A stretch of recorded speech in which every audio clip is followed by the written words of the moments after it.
Welcome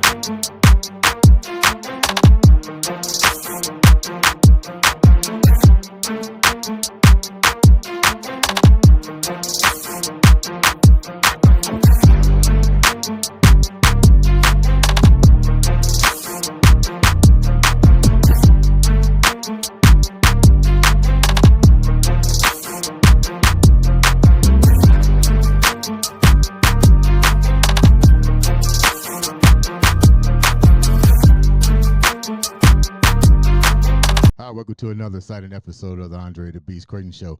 Another exciting show, another exciting guest. I never know. I say this all the time. I never know who's going to walk through that door. Let me tell you what happened today. I know you recognize the cowboy hat. I know you recognize it.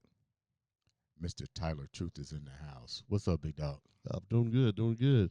I love that hat, man. Look, you don't been here twice, and I still ain't got my, or at least tell me where to go buy one. You know what I'm saying? I'm cheap. I go to the boot barn, right to the boot barn. Oh, okay. So Keep that's it simple. First of all, let me say congratulations on a great year, a great album. Well, thank you. Thank you. Great concert. You definitely are setting the mark for country music right now. For the viewers who don't know who you are, yeah, give them a little bit. Who are you? Who is Tyler Truth? So I'm a country artist that mixes country with a little bit of everything. Some R&B, some funk, some jazz. You know, what I'm saying R&B, hip hop, whatever you can think of, rock and roll, pop. We throw it all in there. I grew up in the south side of Chicago. I live in Indiana, so I rep both. You know, because I grew up in Chicago. I've been in Indiana my entire adult life. So which one are you favoring? Don't you remember you're in Indianapolis right now? So which one are you favoring? See, I gotta be honest. Like, you know, I gotta say that I love them both the same, man. If I'm being honest, you know, I was in Chicago my young years, but I've been here my whole adult life. So my career formed here, you know. So what got you from Chicago? Because usually people that are in the Windy City, man, they don't, you know, they always go back. I don't care where they're at, they go back.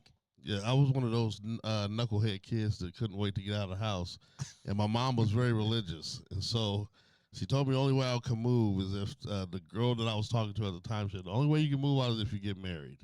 And you did it. Yeah, so she said she would emancipate me at 17 if I went and got married.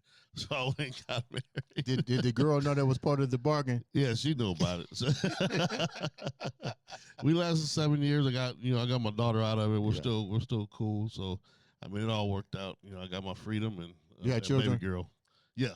Now, what do they say when you tell them that story? The reason why? Because my daughter always asks me. She's like, Dad, how was I born? You know, blah blah blah. And I tell there's a story to every child. Yeah. What do you tell your kids about your mom, about their mom? How you met her and how you had a plea bargain with your mom? I just don't tell them that story. Let's go right to your music, because I remember the first time I heard "Is It On Top?" At the top, yeah. Oh my God! Look, I was singing that word for word. It just literally got hooked on me. I don't even remember how I heard it. It was it was on social media. Yeah. And I was like, who is this? And I just kept singing. But you know, that song was good for me because it was during a time of transformation for me, going from an athlete and gym owner to trying to do what I'm doing now. And when it was just the words and at the top, and when you wrote that song, I want to highlight that song in particular because to me that's one of my favorite. You got tons, but that's one that really resonated. Tell me how that song came about and how much were you low and kind of like knew within your heart that you should be at the top when you wrote that? Yeah, so when I wrote that song, it's funny because I was kind of just going through instrumentals at the time because that's the first country song that I wrote to start my career. Really? And so I was just kind of experimenting. So I was like, let me see what I can come up with. So I was searching through instrumentals, and I found that particular one. And the funny story is, a lot of people don't know this, I had a whole nother song wrote to that. Really? Yeah, and I was singing it, and I was getting ready to record, and I was like, I don't really like this. I was like, I think I can do something better. Right. So I sat down and I reconstructed the song, and I came up with at the top. And when I wrote it, I was just thinking about where I wanted to be, where I could see myself, and how I was going to get there. You know, and that's what that song was about, is, you know, coming from nothing and kind of struggling and working your way to be at the top where you felt like you belong. It's a beautiful song. I still sing it. I still resonate with it, especially when I'm feeling like, you get that moment of despair. You know what I mean? And somehow or another, that song always pops up at the right time. Remember, like, okay, you can do this. Let's get rid of the things that is clouding your judgment and realize you need to be at the top. This is what it's all about. You mentioned coming from nothing. Yeah. What's that? What do you mean when coming from nothing? Well, growing up in the south side of Chicago, my parents did well. They did the best that they could do. So we weren't like, in some people's situation where we didn't have anything. We had stuff. We had good Christmases, good birthdays. My parents were both involved in my life, but it was nowhere where I wanted to be. Did you grow up near Caprini Green? Yes. Pretty. Not right there, but pretty close. Really? That's a scary area. Yeah. My dad used to live there when he was younger. Dude, I'm gonna let you go back to your story, but I'm gonna tell you something. We were doing a bodybuilding contest at the Bismarck Hotel in Chicago, and me and my fans, we was driving because it was break time to go get something to eat, and we got off on the wrong exit. Yeah, we was at Caprini Green. Yeah, I told him get in the car and keep going. Yeah, I can't imagine even living in that proximity because it looks like an unsafe environment. Yeah. I believe they closed them down. Yeah, they tore them down. Yeah. They're I hate to see a lot of families lose their homes, but I mean they are really making Chicago beautiful down there. They got rid of a lot of stuff that probably needed to go. Right. I just wish they would have gave some of the housing back to the people. residents. Yeah. I always wanted that. But you grew up there. What was that like for you? You still had both parents in the house. What was the struggle? So the struggle was mainly it's always finances. Okay. I wanted to play sports. I could never play sports. There was no money for sports. I wanted to take piano lessons. There was no, money for that. But my parents made up for those things. Like my dad taught me to play, ball. He's the reason why I do music. He sat down, got me a Casio and an 8-track recorder. Ain't that how it started? Yeah, so, Casios. Oh yeah. So I'm down there hitting little light up keys and doing that. So.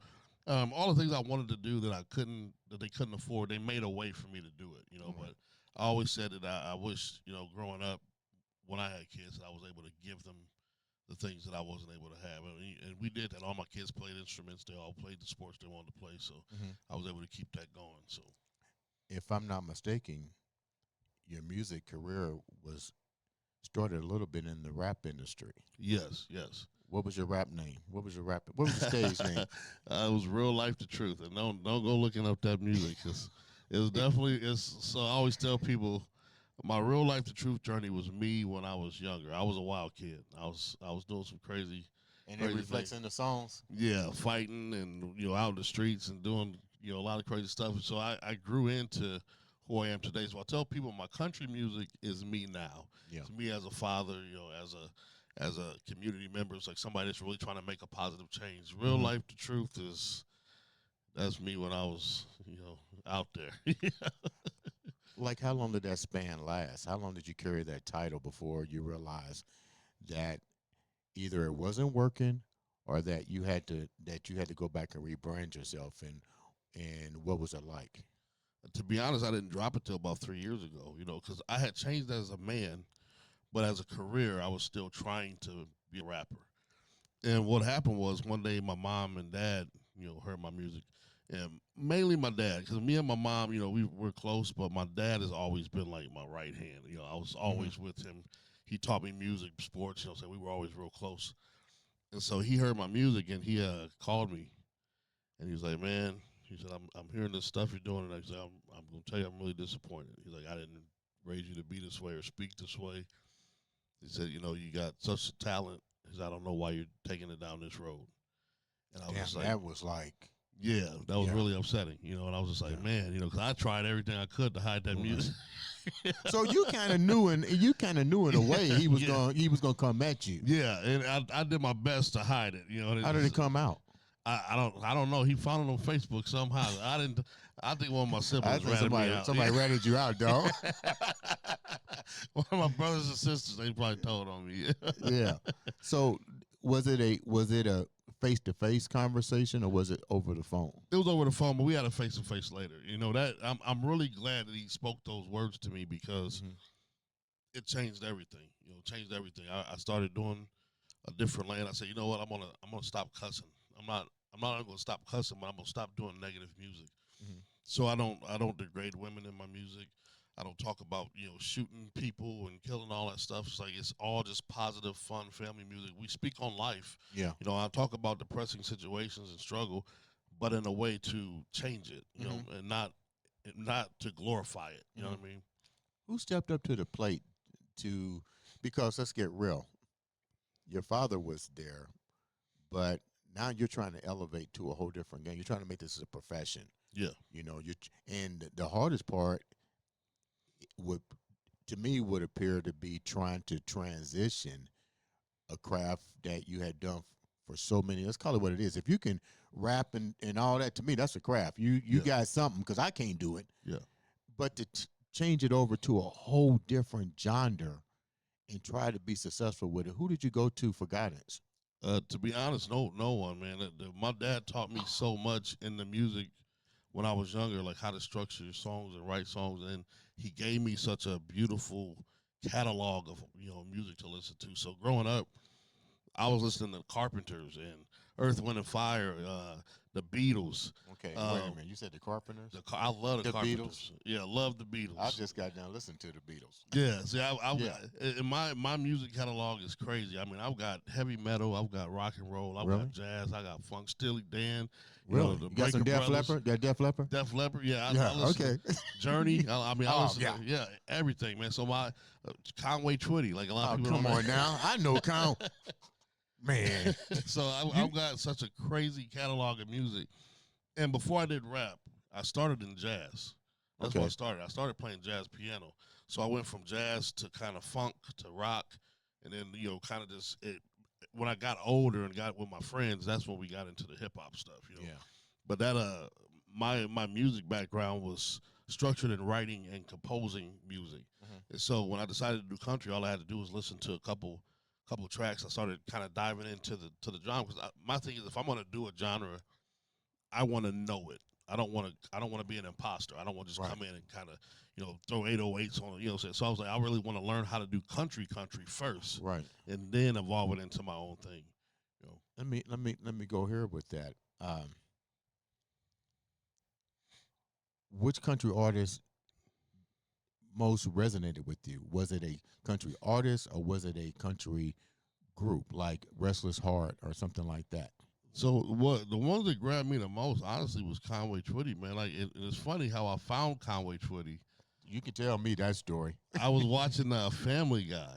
I don't know if you know on Family Guy. There was, in the beginning episodes, there was a lot of Conway Twitty thrown. Random sex to the show. They would throw a whole Conway Twitty performance just right in the middle of the show. Right. And it popped up one day, and he did that, "Hello, darling.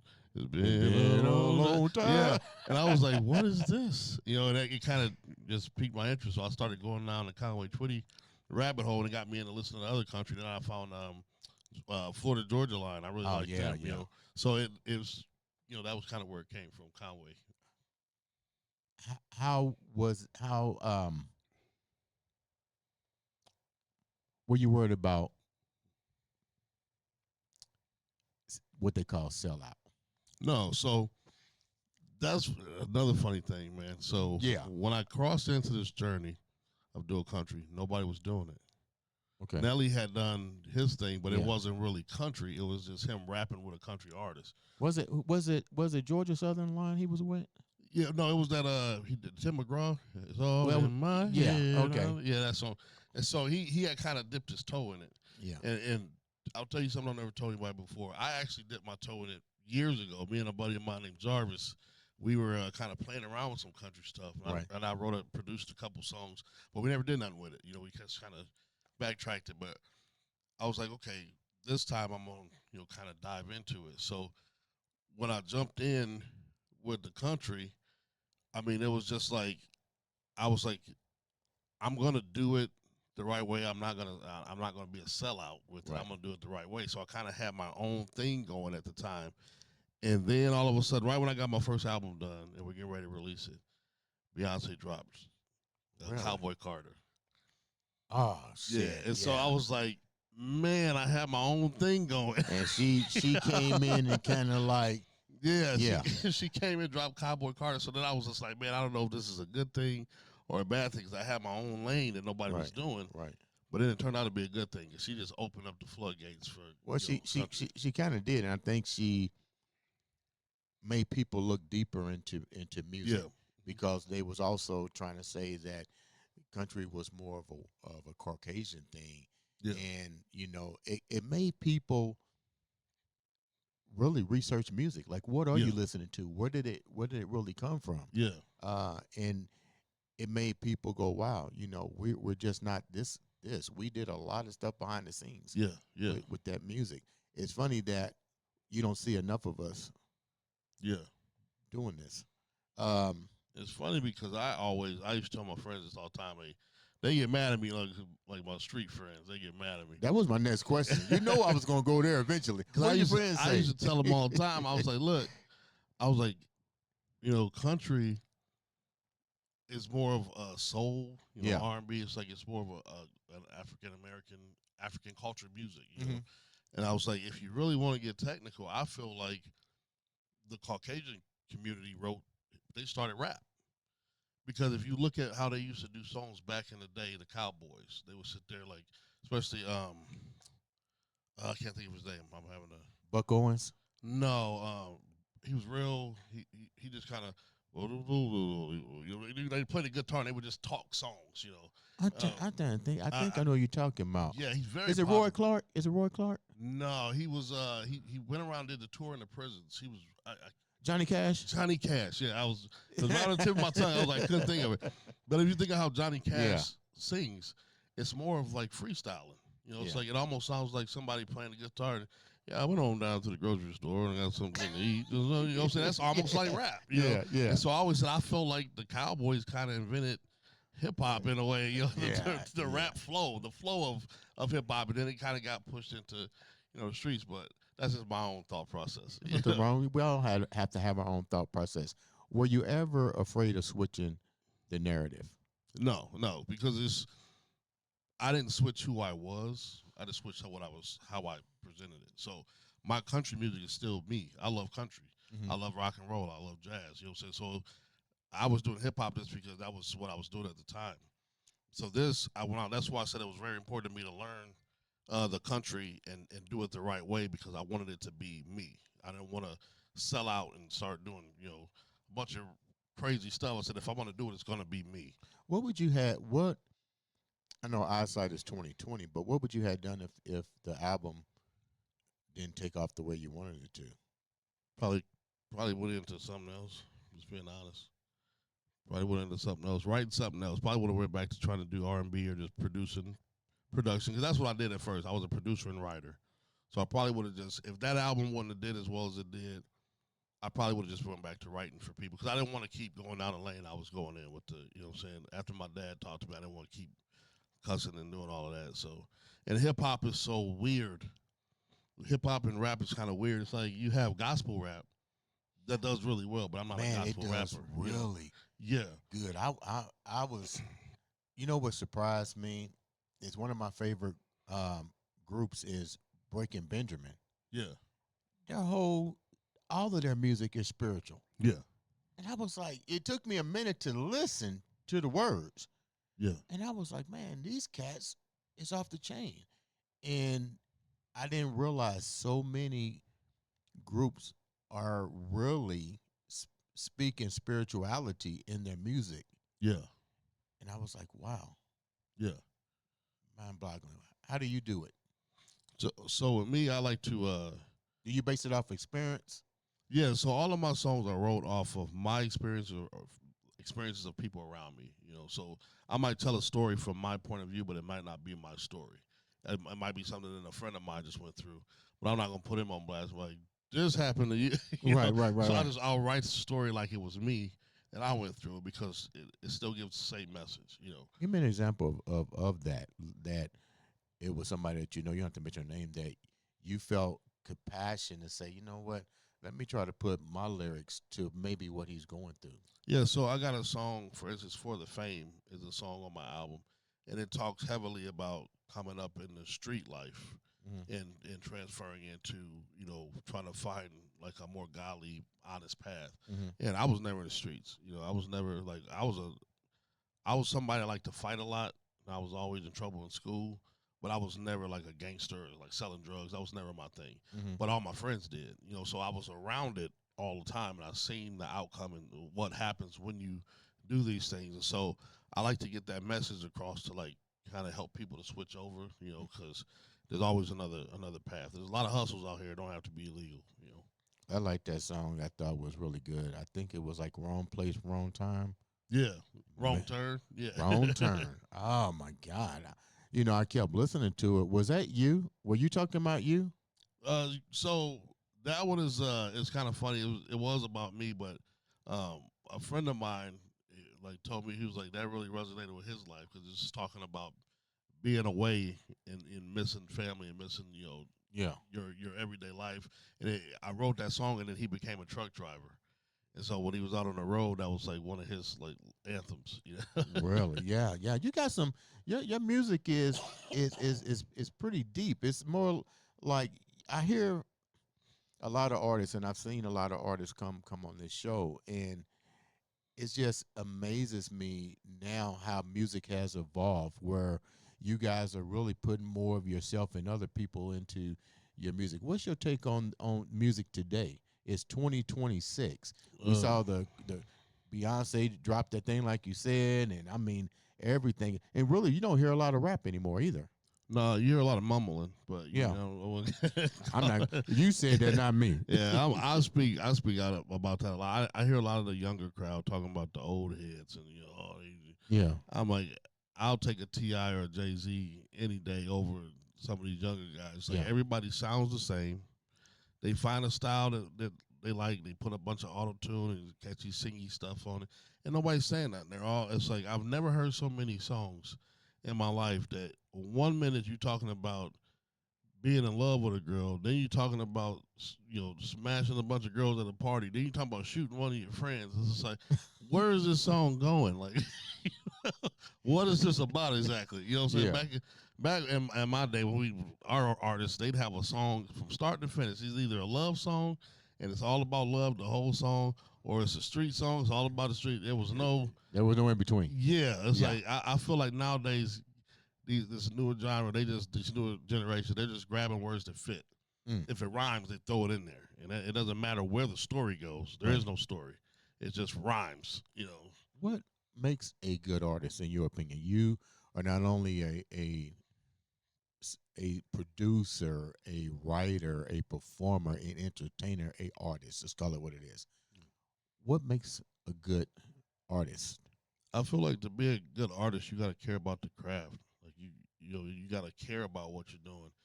And a lot of the new people coming in, they don't care about hip hop. They don't care about R&B. They don't care about, they just care about the money. Mm-hmm. They see it as a means to an end. Like, oh, I can get a drum track, put some lyrics on it, grab some auto-tune, say some stuff, and make some money. Mm-hmm. And that's all they care about. It's about the money. Real artists care about the craft, and you can hear it in the music. And I always tell people that's why certain people last and certain people don't. Mm. There's so many new artists coming out, I can't keep up. Mm-hmm. And they'll be there. My son, for instance, we were in the car one day, and he was playing. I let him pick the music, and I was like, "Who's this?" And he said, "Oh, Lil Bebo." I'm like, "Oh, okay." And then I'm just like, "Can we put on somebody else?" I'm tired of listening to Lil Bebo. He ain't. Oh, this ain't Lil Bebo. This is Lil Zach or something. I'm just like, why is everybody's name Little first off? Lil Wayne started that. Why does everybody sound the same, bro? Yeah, Like, yeah. I thought this was the same dude. I'm like, can we put on something else, man? What have your peers learned from you? What kind of response have you been getting from peers? So I get a really positive response from my peers because a lot of my peers thank me for not gatekeeping. That's the second time this week that an artist has used the word gatekeep. Yeah. Explain that to the viewers exactly what that is and how it affects Yeah. the progress and moving forward. So gatekeeping there's different levels to it. Like you have the industry gatekeepers where it's like, you got your Diddy's and your people at the top that where if they don't like you, they can close the door in your face. You can't get in. But on my level, it's different. It's like if you find a way to make something happen that people can't do. Like for me, my merch, all of my friends are buying merch and they're spending thousands of dollars to get merch. And I found a way to do it cheap. So I was just like sharing that with them. Like, hey, just shop here, buy your merch, make it at home. You know what I'm saying? So I'm like, I'm buying the shirts that you're getting that you're paying $20+ for. I'm making them for $3 at home, selling them for the same profit that you're making, and I'm making, this much on it. Because as artists, a lot of times people see you on stage and they think, oh, he's got money. He's singing, he's doing these shows, selling his merch. He got money. They don't realize that we're broke.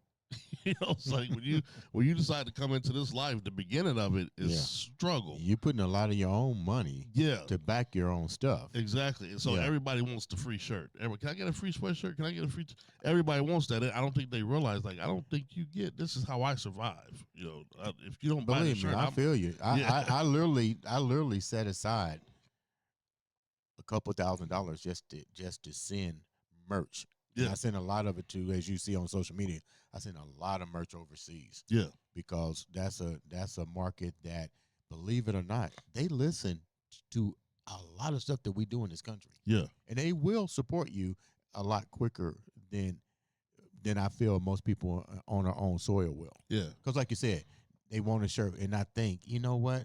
How much did that shirt cost them to make? How much did it? It's because I bought a $50 ticket. Don't mean that, Yeah, and a lot of times the shows are free. I'm like, I got it for free. You know what I'm saying? I see you ain't drinking nothing. So it's like you got some money in your pocket. Buy this little $10 and buy t-shirt. No wings. Buy this shirt. You say you love my music. Help me keep putting it out. Buy a shirt. Yeah, it's. Let's go deeper on the gatekeeping thing because we had a few good men on, and they really shed some light on how that pretty much almost put them under. You know, doors were not opening just because I don't like you. Yeah. Has that happened to you yet? No, and that's the great thing about when I rebranded myself. I made my rebrand a personal change. What do you mean by that? So I wanted to change as a person. Okay. I wanted to be a better man, better father, better husband. And so I was like, I'm going to every day work on myself and change. And so I made that be my brand. Peace, love, and unity. That's what I'm all about. So nobody can come to me and say, really, I don't like you because this. Mm-hmm. Because I don't get political with people. I don't get religious with people. Mm-hmm. That people ask me what I think about God. I believe in God. I believe in a God.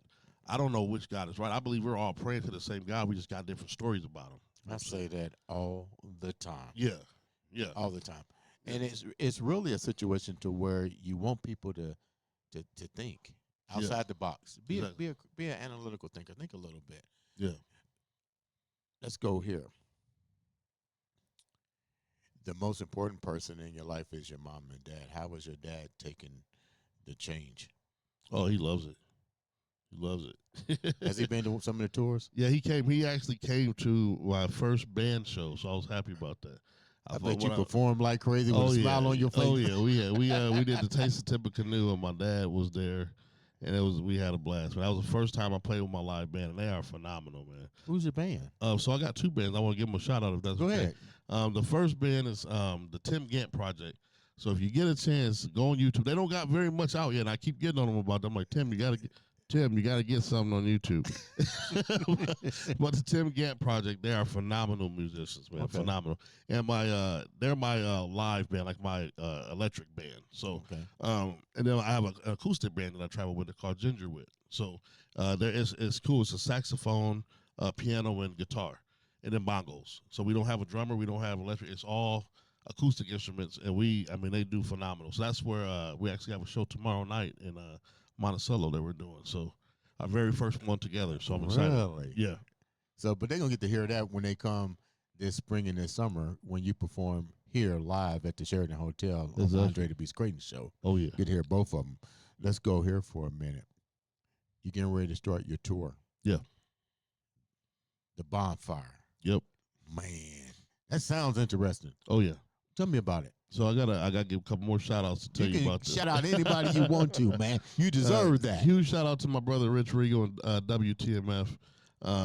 We work very closely with them. He's the one that books all my shows and been putting me on stage in front of all these big names.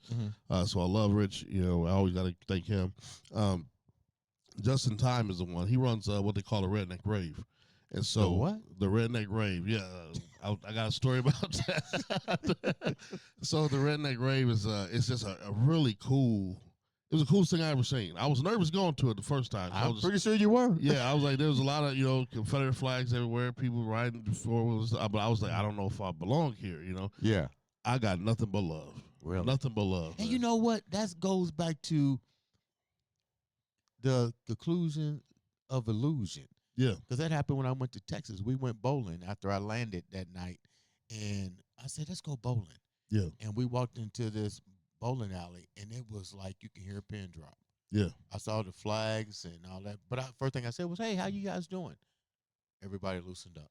And we had the greatest time. Yep. And it's funny because I found out the Confederate flag, like I didn't know much about it. I just, growing up in Chicago, I just always knew people said that's a racist flag, stay away from it. Right. So when I seen it a bunch, I was like, man, that's making me nervous.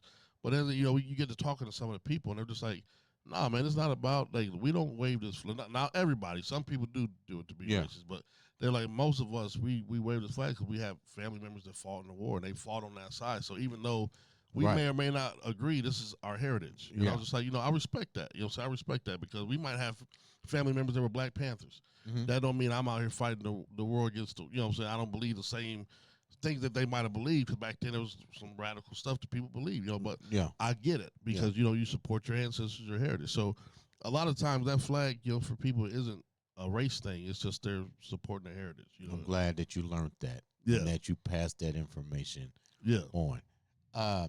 When you did perform that, what was it like? Man, so it was my first time. And they told me, like, Justin is a very hard man to please. He's Justin is a great guy, man. But he from what everybody told me, it was like, Justin don't he don't just be helping everybody and be happy about performances with everybody. So it was an honor to me because it was my first time performing there. I got 2 encores. They called me back to perform twice in one night, and it was the craziest thing because as I'm doing my show, I get on stage, and this didn't happen for anybody else.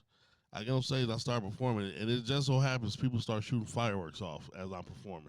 So I'm on stage at night, fireworks are flying up, I'm singing, the crowd screaming, yelling. I get done, they're like, come back up and do some more songs. Right. So I do the first song, I did over. Right. I get off stage at the end of the night, the headliners go on, and then when I'm done, Justin Time calls me back up. He's like, do 2 more songs for us. So I'm just like, this is crazy, man. Really? Yeah. At the Redneck What did you open? What did you open up with? What was the song you opened up with? It's a song called Hell Yeah. Yeah. Really? Yeah, and it's funny because we submitted that song to a couple places, and a lot of people don't get the lyrics, right? Because the chorus says moonshine, malt liquor. Around here, seeming the whiskey goes quicker, and a lot of people don't realize that's a racial thing. Right. I'm talking about the peace and unity amongst the blacks and the whites. Based off the people that I met, because when I first met these guys, a lot of them look like they're not gonna like you, right? Just off of what we've been taught, right, growing up, you know. And most of these guys are my close friends now, and so I said I wanted to write a song that brought us all together. You know what I'm saying? And all the references are tied in. So the moonshine, that's a more of a country drink. You know what I'm saying? That they make out in the South. Look, I got some. Yeah, I got some moonshine. Yeah, exactly. And then malt liquor is more of a hood drink. And then whiskey, everybody drinks. Yeah, and so that's what it is. It's like it's the whites, the blacks. Around here, with me and my team, all these guys, the white, blacks, the Mexicans, whatever is in this group of people, we all drink together. That's what the song's about. When you're performing, how do you read the crowd before you go out? How do you know how you're going to come out? Because even being a professional bodybuilder, I have to do a routine. Yeah. And it takes me, I practice that routine just like you practice a song. Yeah. But then if I'm not the first to go out and I'm going after somebody else that may have rocked the crowd, Yeah. I got to think, okay, what do I do? I can't change my track, Yeah. but I have to change the way I present my physique on the stage. Yeah. How do you navigate that? Like you might already have, I'm gonna sing this song first, and all of a sudden the crowd is just like totally different than what you expected. Yeah. So I'll tell you straight up, I don't know how to read. So I found that out real fast. There's a couple times I got on stage, I seen a crowd. For instance, we did a crowd. It was a really nice establishment, really bougie place, Right. and it was a crowd of like older white people, and they were all very well dressed, very just upper class. Yeah. Bougie. Very, it was a very nice place. Okay. And so I'm like, okay, I'm gonna do all my country stuff here. I ain't gonna do none of my hip hop stuff because I don't want to hear that, Yeah. And so I'm doing all this country stuff, and they're like, they kind of listening, paying, having a good time. Oh, you doing good, And then all of a sudden, I was like, I'm running out of songs. I had to do a 3-hour set, and so I might have to throw one of these hip hop tracks on. So I said, I'm gonna have to do it. So I just did one. That whole place turned around. Yeah. I was like, what? So I just started throwing all the country hip hop in, and they were so live and turned up when I started doing that. That's when I realized I'm like, you can't really read a crowd. Yeah. You can't because sometimes people just don't get excited. Yeah. Because I've had shows where I'm singing to people, and they're right up front, and they're just looking at me like this. What do you do then? You say, "Hey, you want to dance?" I just keep singing to my boy, and I'm like, all right, I'm gonna go with somebody else. And then I'll get off stage, and that very same person will come to me like, oh man, I loved your set. You were the best tonight. I was phenomenal. And I'm thinking, can you smile next time? Throw a hand up, clap something. I was like, I thought you were gonna kill me when I got off the stage. Yeah. So I just stopped reading. What I do is like I pick my songs.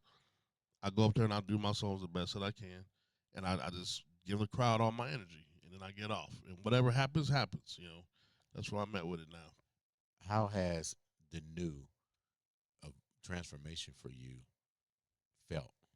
How do you feel now? I feel great because I have nothing but peace, love in my life. I got a baby on the way.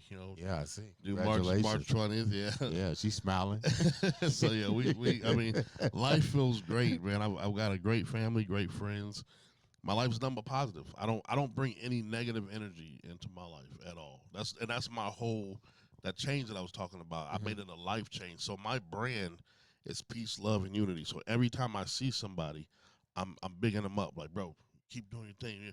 Even if I don't particularly think their songs are good, I will give them the praise. And then if they come to me and they say, hey man, what do you think? And I always ask, you want my honest opinion? I do that too. Or you want me to pique your ego? Yeah. And then if they tell me honestly, then I'll teach them. That's the part where people say, I love that you don't gatekeep. I'm going to teach you everything I can because at the end of the day, somebody asked me, they was like, why do you do that? Because aren't you afraid people are going to take your thing and run with it? And I'm not trying to sound cocky, but I'm like, you can't do what I do. Only I can. Right. You can take all the stuff that I got, but you can only do it your way. You can't do it my way. Because when you try to do it my way, it's not going to look right. You got to do it your way.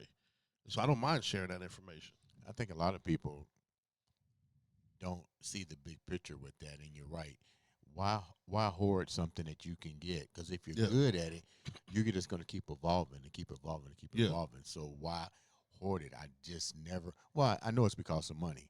Yeah, but it's just really crazy. Let's talk about your wife or your soon-to-be wife. You got a baby on the way. Yes. How did that come about? How'd she come into your life, and how supportive is she? Because you're on the road all the time. How do you manage both getting ready to have a child and a relationship? So family is first for me. That always is everything. That always comes first. So I base all my shows around my family. If there's ever something she's not comfortable with, I won't do it. And so I try to bring hers to everything. Wait a minute, don't go there with me. Don't go there. If there's something she's not comfortable with, like give me an example. If say I was performing, somebody asked me to come perform at a strip club or something. You're not gonna do that. I'm gonna go ask her, like, it's an opportunity. I don't go to a strip club. I don't either. You know what I'm saying? Like, I've never been into it. But I will go say, hey, they want me to perform at the strip club. Are you okay with it? And if she says no, I'm not going. And every time I'm done with my shows, I go home. I don't stick around. I don't party. I don't drink. I don't smoke. I do my show, and I go home. You know, that's what I do. You So know, that's the key. That's the key. yeah. And our meeting was crazy. She actually, I knew her family first, and they would come out to my shows. And then finally told her like, hey, you gotta go check out this guy Tyler Truth. So I'm like, okay. So she comes to my show. I'm performing at a baseball field, and I'm singing to bring out the players. I wrote a song for them, so I'm singing that. And I get off stage, and I go up and I meet her for the first time. And as she's walking up, I told James, my manager, I said, dude, I was like, I will marry her. I didn't know who she was. Love at first sight. Love at first sight. So love at first sight is possible. Yes. Yeah. Okay. Yeah. I just want to clarify that. Yeah, and she was gorgeous. And I was like, really? And then James was like, I'll hook you up. I know her. I was like, no. I was like, I don't, it's out of my league. I'm thinking to myself, like, she's out of my league, bro. Leave that alone. Yeah. So I leave, after the show's over, I met her, and, it's funny, it's a quick part. First time I met her kids, they were there to see the show. Uh-huh. And her son came up to me, and he's sitting on at the park with me as we're talking. He takes my hat, put my hat on, and I take it back. He tells his mom, he's like, can he come home with us? That's all it took. Yeah, it's kind of funny. So, but I leave, and James hits me up. He was like, hey, Kenzie wants to hang out with you. I'm like, funny. You thought he was bullshitting. Yeah, he was like, no, seriously. I'm like, okay, James, whatever. Because James is a jokester. He always I does met that. James. Yeah. Yeah, James. And so after I got off the phone with him, like 2 seconds later, a text comes in. This is Kenzie. I'm just like, oh, shoot, he wasn't kidding. So we set our first date. Phenomenal. Man. Were you nervous on the first date? No, I don't. So I don't get nervous in much. This is love at first sight. You weren't shaking in your boots. No, because for me, it's either going to happen or it's not. Oh, it's not going to happen. Yeah, okay. and I've learned that. Yeah. I used to get nervous about stuff. Yeah. But now I'm like, say with my shows, I'm like, there's only 3 things that go wrong. I'm going to hit a sour note, I'm going to fall, or I'm going to forget my lyrics. And I've learned how to recover that. I'll just make fun of myself so that way y'all can't do it. You know what I'm saying? It's like, what you say? Oh, shit, I messed up on that one. Yeah, exactly. You know what I'm saying? Y'all hear me hit that sour note? Oh, delete that off the phone, Joe. And I'll just do something like that, but then the show goes on. Yeah. But I wasn't nervous. I was just excited, And it was the greatest date I ever had. Greatest date I ever had. And then we tried to set up a second date. She ghosts me. So I set up another date. She ghosts me. So then all of a sudden she tells me like, I don't think piss you off when they ghost. Oh yeah, capital GHOST. Oh yeah, I was devastated at that point because I was just like, man, I'm like, what happened? We had this great date, ended with a first kiss. I ain't never had a date with a first kiss before. That's like something you see on Disney. I ain't never seen it. Never had that happen before. And so I'm like, I got a kiss with a first date at the end, a date with a kiss. I'm like, this is crazy. And now she don't want to talk to me. So I'm like, something went wrong. So I was just like, okay. So I told her, I was like, I'm a songwriter. Obviously, she knew that. So I told her, like, after that happened, I had met her one last time and gave her a shirt. I had my first merch shirt, so I wanted to give her one. So I gave her the merch. And then I was just like, hey, I'm going to write a song. I'm going to be writing a song, and you'll probably notice some of the story. I said, it's going to be about you. I was like, it's not going to be bad. I was like, but I wanted to write about the situation. She was like, oh, send it to me when you do. I said, okay. So months go by. Mm-hmm. Now, remember, I don't party. I don't go out. I don't drink, smoke, none of that. My friend, Gio, he's like, hey, let's go see Trey, because my friend Trey's a DJ. He's like, let's go see Trey at Digby's, which is where we had the first half of our first date. Right. I'm like, all right, I'll go out with you, whatever. So I go to Digby's. Here she comes walking in. Oh, shit. So I'm like, man, so the funny part is she doesn't go out either. And you're probably wondering why because they don't ghost you. Yeah. And we're men, so we're like, okay, what's this about? Neither one of us go out. So at this time now, I'm back with my ex because we had broke up for crazy reasons. But so now me and her are back together, and I see Kenzie in there. So I'm just like, oh shoot. So I'm like, I got to go up and say hi because I don't want her to think, to be you're ghosting her, or to feel weird with me being there. I don't want her to feel like I'm mad or something or conflict. So I got to go say hi and just break the ice, let her know everything's cool. You can chill here or go or whatever you want to do, but I'm fine. I'm not mad. You know what I'm saying? Yeah. So I go say hi, and then her friend is up, talking and saying, hey, you need to call her, and y'all need to talk again. I'm just like, okay. So I text her. And I'm just like, hey, I'm in a relationship with somebody, but it's not going good because she had cheated on me. And I was like trying to decide if I wanted to work that out or not. And so I was just like, I'm trying to figure out where I'm at with that. I was like, but I wanted to let you know that because I don't want to You want to be transparent. Yeah. And she was like, no, I understand it completely. And it just so happens I go on vacation. Well, not vacation. I went to Nashville because we were doing a recording session there. And the girl I was with was just going crazy. Was getting mad and starting arguments for no reason. It was just off the chain. So I was just like, you know what? I'm done with this. She's breaking my peace. Like, I can't be on the road and you calling me doing this crazy stuff while I'm trying to record. So I decided I was going to end that. And so I did. And then me and Kenzie ended up back together, And so that's how it all. My head is spinning with a question. What? I'm gonna talk to her when it's done. Look, she's looking. Why did you think she ghosted you? Was it to see if you was really gonna pursue her? Well, at that point, she had been single for some years on her own, like no involvement with people. Right. And so she didn't think it was real. She thought I was. That's what I mean. Yeah. Yeah. She thought I was just trying to, get something and be on my way. Okay. And so she didn't want to get her heart hurt. So she was feeling something for me, and she was just like, I don't want to get involved in this and not be real. So she just cut it off at the head.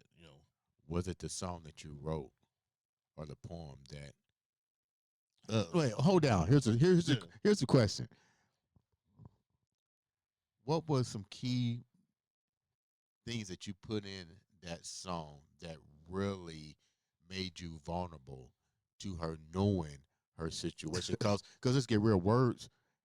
Even when I write like probably like I'm writing a song, and I go back and I read it because I don't want to hurt nobody's feelings, but I want to let you know where I'm coming from the best way I can. What were some of those things that you put in that song that you think made? Look, I'm pointing at her. That made her change her mind. I told the whole song was a breakup song. What? And I told a story. I just told a story in that song of what happened and how I felt about it. And it was like a very vulnerable song. I'm like, hey, I was really into you. Thought we had something. I'm not understanding why you pulled away. But somehow we can work it out. So if you want to hear the song and hear the story and know exactly what went down, my newest album, Windy City Cornfields, the song is called Somehow. You know I'm getting ready to download that on the I Am Beast Radio, right? Somehow. That is about Miss McKenzie over there. Wow. What a beautiful story. So when you guys finally came together, what was that like for you? It was great. It's like we, to this day, have not had one argument. And I think we will go the rest of our life without an argument. Like, so many people say, oh, you argue in relationships. You don't have to argue. When you find your person and you can communicate, there's no need for an argument. We don't always agree. Yeah. We have disagreements. But you can communicate. But we talk. Yeah. We just say, hey, I'll sit down. If I'm feeling something, I'll just wait. And I'll say, hey, can we talk? She'll be like, yeah. We'll sit down and talk. I'll say, hey, I don't think that we should do that anymore. And she'll be like, yeah, you're right. Or she'll like, well, I feel like we should. And then she'll give her points, I'll give mine, and we'll just come to an agreement. It's like that's where we're at. Like we don't raise our voices, even with the kids. We don't raise our voices. So you have a blended family now, though, right? Yeah. So we got 6 total. Yeah, I've got 3 grown kids. She started me all over. So of a man named Tyler. Exactly. So I've got 2 biological. Okay. And then 4 that I've raised. And am raising, as my own. So with that blended family and you being in the spotlight the way you are, it carries a great responsibility for them. How do they look at you? How do you keep that that fatherhood, that manliness in the family, let them know this is what you see, but this isn't all that you see? Yeah. I mean, I'm very transparent with the kids. They come to my shows, they see the writing process, they see the business. Mm-hmm. I feel like my one regret is that I wish my oldest kids would have got this version of me. They've got the version of me that was growing into this. Mm-hmm. So when I was with their mom, I was making a lot of mistakes, doing a lot of things that I regret now to this day, and I wish I would have gave them the more loving, caring, stable home that I am now, But I'm pretty sure you patched that up and they see the transformation. Yeah. So me and my kids, they were always good with me. Yeah. It was just me and their mom. We had our differences. She's a great person. We're still, still friends. But me and my kids have always been close. So there's never been like an abandonment for me. Like, right. Yeah, with them, my kids are my life. So before we wrap up, first of all, let me say thank you for coming down. You know, it's a pleasure. I love all your music. I love your message. I mean, there's nothing I wouldn't do for you. Well, thank you. Thank you. Put it like that. Let's go back to the Bonfire Tour. Yeah. What's it about? Why the Bonfire Tour? So Jesse Howard is actually not my tour. I was added on as a guest, which was a great thing. Jesse Howard, he's a phenomenal artist. He's actually one of the biggest independent artists there is. He wrote a song called "Welcome to My House," and it went #1. It's like huge, and so it's his tour. I got the honor to perform for him, like to open for him at a couple shows. And I think they seen how well we meshed, and they were like, "Hey, we want to bring you onto the tour." So they added me on. So I'm gonna be opening for him. Not so much opening because it's not really a show like that. Mm-hmm. It's literally bonfires. We're gonna be sitting around bonfires playing acoustic music. That's what the show is. There'll be a DJ there to play some music. There'll be food, but me and Jesse Howard will just be sitting around a bonfire with people playing the guitar, singing songs. So when is this event, and how can people participate and be a part of it? So it starts March 6th. If you want to get involved in it, go to redneckrave.com, and it's got all the information on the dates, and it's got the link for the new Redneck Rave that's coming in June. I believe it's the 10th anniversary. Mm-hmm. And if you've never been to a Redneck Rave, I don't care what skin color you are, what race you are, go. I'm telling you, it is the funnest thing I've ever been to in my life. Really? It is. The people are so friendly. It's the coolest thing. I've never seen that many people in one location and no fights, no arguments. There was no breakout. There wasn't even security at the last one. What? They were securing it themselves, and no problems. People were fleecing themselves. Yeah, no problems. Yeah, no problems at all. It's just the coolest group of people you ever meet. Is it a one-day event? This one is I think it's a 5-day event. I could be wrong. I'm really bad with dates, so I got a Big James and a McKenzie. They keep my calendar for me. Without them, I'd be in Chicago right now doing something that I'm not even supposed to be there. But yeah, I forget how many days it is, but it's a multiple day event. Now let's talk about you. How can the viewers reach out to you and support your music and your cause? Follow me on just go to tylertruth.com. That's my website. And if you just go to Google, type in Tyler Truth, I'll pop up. Follow me on Facebook. I do all my stuff on Facebook. Really? Yeah, Facebook. I was doing all of the platforms, and it just got overwhelming. I do my own social media. So when you're talking to me, you're actually talking to me. My YouTube channel, I did for a short amount of time, I did a little TV show with me, Kenzie, and the boys. We were just literally every day showing our everyday life of what we do. Isn't that so cool? Yeah, so it was fun. It was pretty fun. Yeah. We want to bring it back. I just got to have time to do it. I was doing all the editing and the recording, everything myself. So I'm going to get some of them glasses so that way I can do that. Oh, yeah. I want some, too. I'm trying to debate whether I want to drop like $600 on some Meta glasses. Yeah, that's why I haven't bought it yet. I'm just like, I'm trying to wait, at least one more year to see if, they're drop. But every time, when you Google something, it just keeps popping up, Meta. Yeah, yep. They're worth it, though. A buddy of mine got them. Really? And he showed, man, it's phenomenal. Phenomenal picture, man. 4K quality is great. It's great. Really? Yeah. I want them for why I want them? I want them for the translation. Yeah. So if I'm talking to somebody and I don't speak their language. Oh, really? Yeah, I want it too because I'm always in the store and I'll hear like somebody speaking Spanish or something. I'm like, are you talking about me? That always gets to me. I don't. And then we laughing. I'm just like, what you laughing at? Oh, let me turn these on. Yeah. Tyler, thank you so much for taking time to come and bless the 2026 episode with your appearance. You guys make sure that you follow, subscribe, like, share. Sometimes all it takes is one click of a button to make a difference in somebody's life as well as your own. But you ain't getting off that easy. You're going to sing this song for me. I've been sitting out on my own. give the viewers a little bit of that at the top. Been so many nights watching the show. Been so many nights staring at you. Well, hold on. I haven't sung this one in so long. How's it start? What's the lyrics? Pray to God that I found my home. It's another night. It's your song. I haven't performed that song, and I don't know. Give me one that you have performed recently. Give me something good. So I got one called "Glad You Came." Oh, I like that. Yeah. You gonna do that? Give me a little bit of that. So let's see. When people. It's funny because when people put me on the spot, I forget the lyrics. So how does that one start again? Can you play it? He lip sing it. I got it. So, I used to think that I would never find no one. My heart was cold as ice. I searched and searched like I was trying to find a cure to save a dying life. And when times were hard, I'd pray to God to send me someone that could ease the pain. Broken hearted, trust discarded, no hope left was such a shame. I'm damaged goods, my heart's no good, my candle's lost its flame. Life or death is all the same, but I'm so glad you came. Ladies and gentlemen, this is another, and I do mean another, the exciting episode of Andre the Beast Crayton Show.